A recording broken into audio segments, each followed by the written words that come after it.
दोस्तों, जय हिंद। और आप सभी को मैं बताने वाला हूँ कि इससे शॉर्ट वीडियो आपको कहीं नहीं मिलेगी और सटीक वीडियो कहीं नहीं मिलेगी। ये मैं अपना एक्सपीरियंस से बोलता हूँ। अगर आप एक बार इसको अपनी कॉपी में नोट कर लेते हैं और रिवाइज कर लेते हैं तो आप ये चीज़ नहीं भूलोगे। और एक ना एक क्वेश्चन तो आना इससे निश्चित है। देखो, राजस्थान के प्रमुख महोत्सव जिसमें हर बार कंफ्यूजन होता है, बहुत बार एग्जाम स्पेशल ये वीडियो होने वाली है और इसका एक नंबर पक्का, इससे एक नंबर तो कम से कम पक्का ही है मान लो। अगर हम शुरुआत करते हैं राजस्थान के प्रमुख महोत्सव की तो इस प्रकार होगा कि राजस्थान के प्रमुख महोत्सव में हम बात करें हैं तो दोस्तों सबसे पहले हम बात करते हैं उन महोत्सवों की जो जब जिसमें देखो लगभग हमेशा कंफ्यूजन ही रहता है। मेरे हिसाब से सभी विद्यार्थियों में ये कंफ्यूजन बना रहता है। ऊंट महोत्सव, मरु महोत्सव और थार महोत्सव में ऊंट महोत्सव ऊंट महोत्सव और कैमल फेस्टिवल मतलब कि ये महोत्सव बीकानेर में मनाया जाता है और इसका आयोजन साल की शुरुआत में यानी जनवरी माह में होता है। याद रखिए, बीकानेर में ऊंट प्रसिद्ध है। ये आपको याद भी रखना है ताकि याद करने में आपको आसानी रहे कि बीकानेर में ऊंट प्रसिद्ध है तो ऊंट महोत्सव भी बीकानेर में ही मनाया जाता होगा।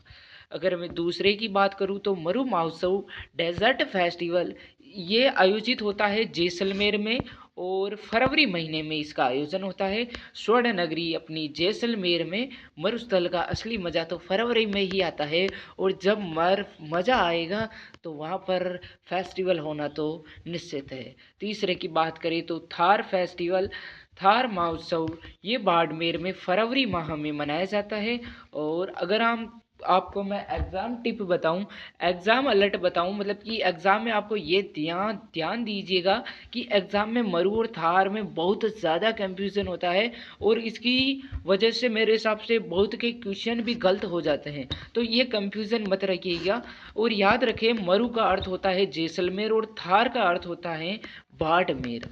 अगर हम अगले की बात करूं तो अगले पेज पर है कि अब हम चलते हैं इकलौते हिल स्टेशन माउंट आबू की तरफ। ये मौसम के आधार पर बहुत ही शानदार महोत्सव होते हैं।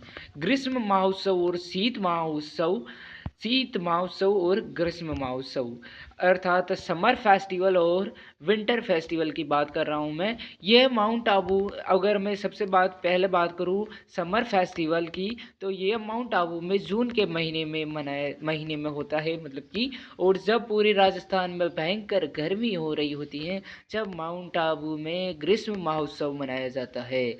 और विंटर फेस्टिवल शीत महोत्सव की बात करूं तो यह भी माउंट आबू में ही साल के अंत में दिसंबर में मनाया जाता है। और इन दोनों में एक ही इन दोनों का स्थान तो एक ही है, बस महीने याद रख लेना आपको। जून में अपने समर फेस्टिवल और दिसंबर में अपना विंटर फेस्टिवल। अगले पेज पर बात करूं तो अगले पेज का पिटारा होने वाला है कि राजस्थान के दो सबसे बड़े क्षेत्र हुए हैं जिसका जिक्र मेरे हिसाब से राजस्थान का इतिहास पढ़े और होना तो ये तो संभव ही नहीं है। वो प्रसिद्ध स्थान है मेवाड़ और मारवाड़। मेवाड़ महोत्सव की बात करूं तो ये सबसे पहले झीलों की नगरी उदयपुर में इसका आयोजन मार्च अप्रैल में होता है और ये वसंत का आगमन का प्रतीक है। मतलब कि ये मैं लिख रखा हूँ ना, इसके हर लाइन में की पॉइंट है, हर लाइन से क्वेश्चन बन सकते हैं। देखो, ये क्वेश्चन बन सकता है कि मेवाड़ महोत्सव किसका प्रतीक है, तो वसंत ऋतु के आगमन का प्रतीक है। और मारवाड़ महोत्सव जिसे मांड महोत्सव भी कहते हैं, ये सूर्य नगरी जोधपुर में अक्टूबर के महीने में मनाया जाता है। और मांड गाय की यहाँ की पहचान है, इसलिए इसे मांड महोत्सव भी कहते हैं। मांड गाय की यहाँ की पहचान है, इसीलिए इसे मांड महोत्सव कहते हैं। ये आपको याद रखना, पूरा याद रखना।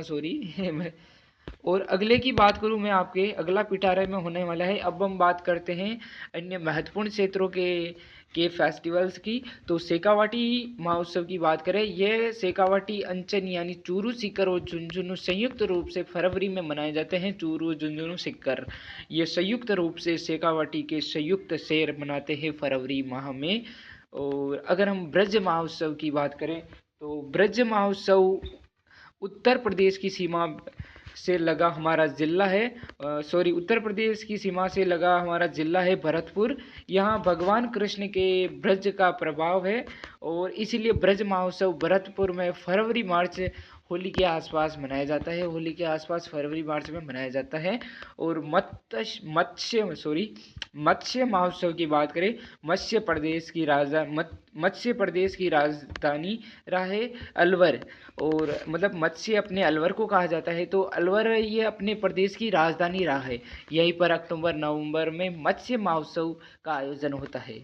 और दोस्तों मैं आपको ये बात बता दूं कि मैं ऑनलाइन नहीं पढ़ाता था, तो मेरे इतना मतलब हैबिट नहीं है अकेले की, तो इसलिए थोड़ा अटक जाता हूँ या ये पढ़ाने में थोड़ी गलती हो जाती है। इसको थोड़ा इग्नोर करना, मेरे हिसाब से जल्दी ये इसमें सुधार हो रहा है तो जल्दी सुधर जाएगी। और अगला बात करूँ तो वीडियो के आखिरी हिस्से में हम देखेंगे कि ऐसे महोत्सव जो खास एक्टिविटीज़ के लिए जाने जाते हो, कुछ एक्टिविटीज़ के लिए जाने जाते हो। हाथी महोत्सव, एलिफेंट फेस्टिवल, ये गुलाबी नगरी जयपुर के मार्च माह में आयोजित होता है। और हाथियों पर बैठकर पोलो खेलना यहाँ के लिए मुख्य आकर्षण है। कि आपको याद रखना है कि हाथी महोत्सव में क्या होता है, तो इस पर हाथियों पर बैठकर पोलो खेलते हैं।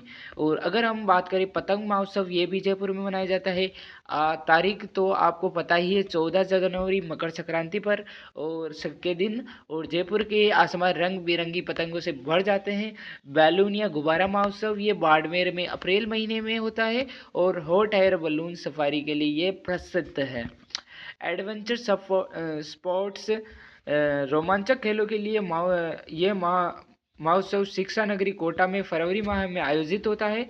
चंबल नदी के कारण ये एडवेंचर स्पोर्ट्स में भी बहुत संभावनाएं हैं। अगर हम अगले की बात करें तो अगला होने वाला है जाने से पहले मैं कुछ छोटे लेकिन परीक्षा की दृष्टि से सबसे महत्वपूर्ण उत्सवों को भी नोट कर लीजिए। अलवर महोत्सव, ये अलवर में फरवरी माह में मनाया जाता है। मीरा महोत्सव, ये भक्त शिरोमणि मीराबाई के कार्यभूमि चित्तौड़ में मनाया जाता है। और मोमासर उत्सव, इसका आयोजन बीकानेर में होता है। ये आजकल कला और संस्कृति का एक बहुत बड़ा केंद्र बन रहा है। एग्जाम में आ सकता है कि ये आजकल कला और संस्कृति का बहुत बड़ा केंद्र बन रहा है, ठीक है। और जवाहर प्रदर्शनी, ये डिंग जल महलों की नगरी में आयोजित होता है। और आगे मैं बात करूं तो आज का सवाल होने वाला है, ये आप सभी कमेंट कर देना। और कमेंट में मैं बताऊं तो आप बताना मरु महोत्सव और थार महोत्सव के किन किन जिलों में मनाया जाता है। और देखते हैं कितने लोग ध्यान से वीडियो देख रहे हैं और इसका जवाब देते हैं। 8 मिनट में ये मरु महोत्सव हो गया, ये बहुत बड़ी बात है मेरे लिए और आपके लिए भी। तो एक बार इसे अपनी कॉपी में नोट कर रिवाइज कर लेना। जय हिंद।